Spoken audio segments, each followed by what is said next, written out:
Software developers can get pretty attached to their integrated development environments, or IDEs. If you look for advice on which one to use, you'll find no end of people advocating strongly for one over another. Some popular ones are VS Code, Sublime Text, IntelliJ, Atom, Vim, and Emacs, but there's no shortage of others. In the end, an IDE is just a glorified text editor. It lets you type text into files and save those files, functionality that has been present in nearly all computers since those controlled by punch cards. In this tutorial, you'll learn how to use the Repl.it IDE. It has some features you won't find in many other IDEs, namely, it's fully online, so you can use it from any computer that can connect to the internet and run a web browser, including a phone or tablet. It'll also fully manage your environment for building and running code. You won't need to mess around with making sure you have the right version of Python or the correct Node.js libraries. Finally, you can deploy any code you build to the public in one click. You don't need to mess around with servers or copy code around. In the first part of this tutorial, we'll cover the basics and also show you how multiplayer works, so that you can code alone or with friends.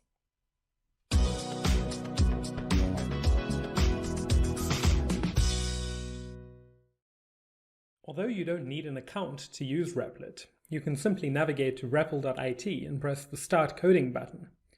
Let's first set up an account in order to have access to all of the Repl.it features.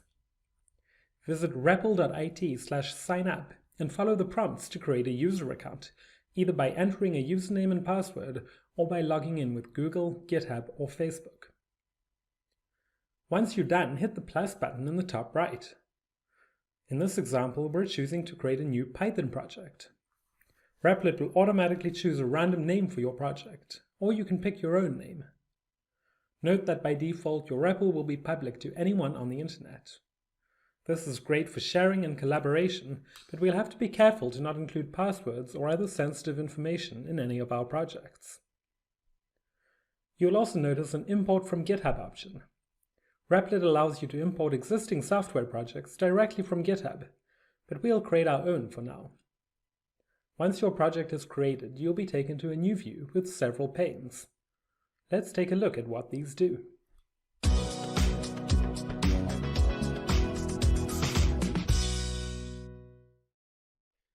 You'll soon see how configurable Repl.it is and how most things can be moved around to suit your fancy.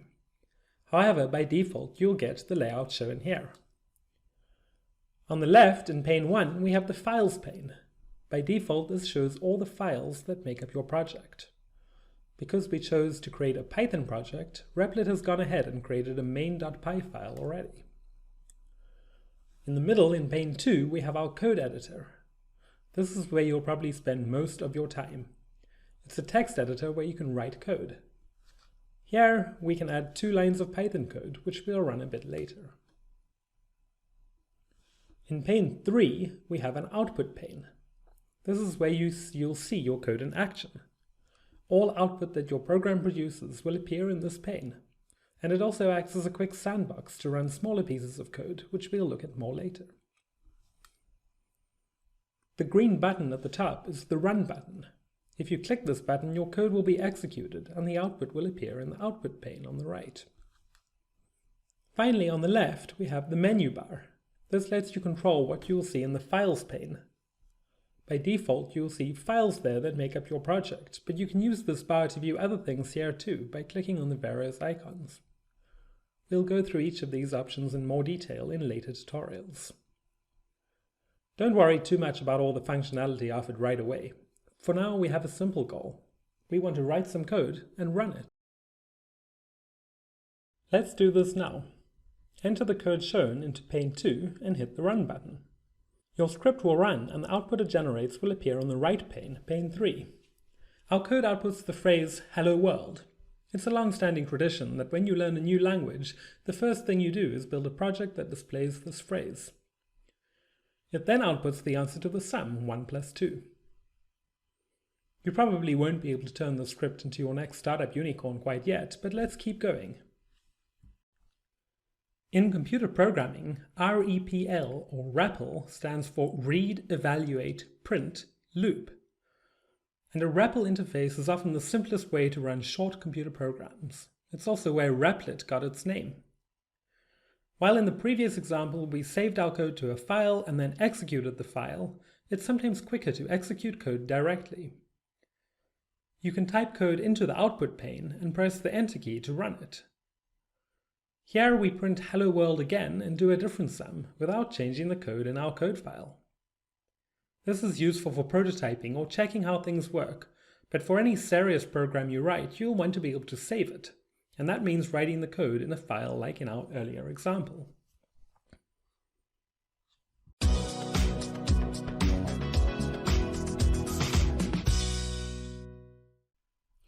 As you start to build larger projects, you'll want to use more than a single file to stay organized, grouping related code into the same files.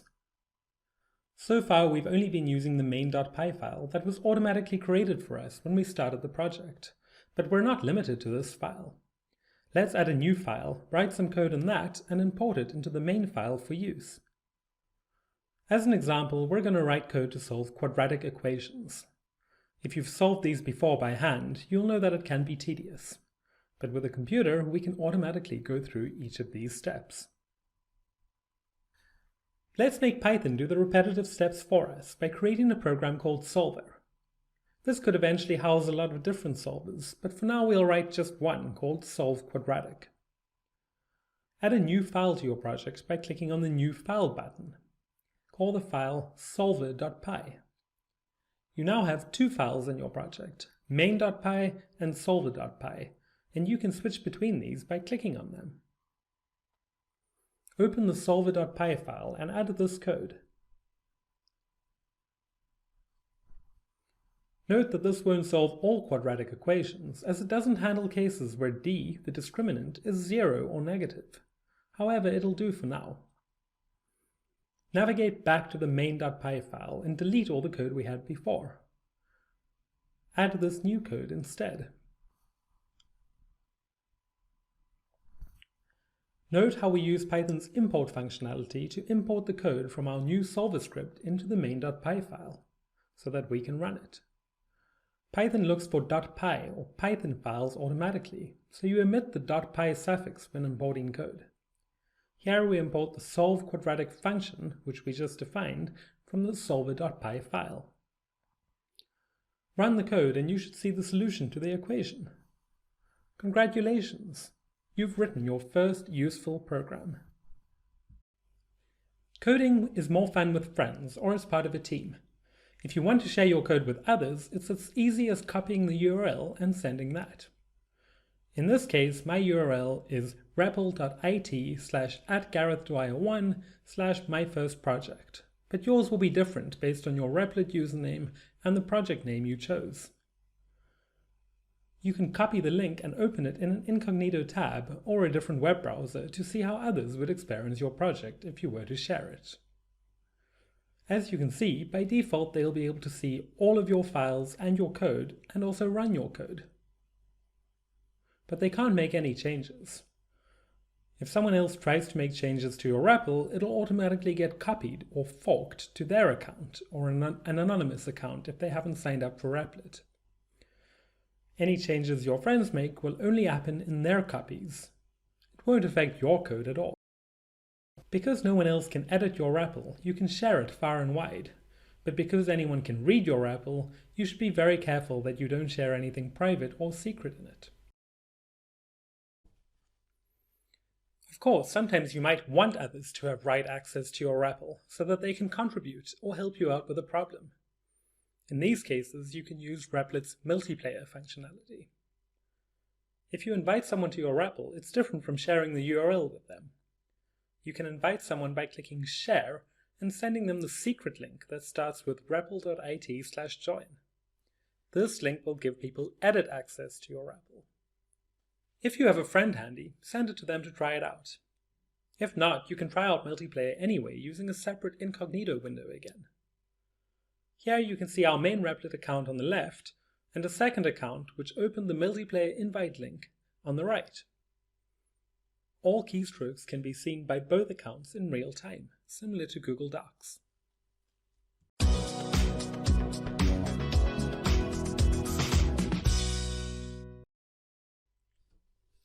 If you followed along, you will already have your own version of this REPL to extend. If not, you can start from ours. You can fork it from this URL and change it however you want. You can now create basic programs on your own or with friends, and you should be familiar with the most important Repl.it features. There's a lot more to learn though. In the next lessons, you'll work through a series of projects that will teach you more about Repl.it and about programming concepts. If you get stuck, you can always get help from the Repl.it community or on the Repl.it Discord server at these links.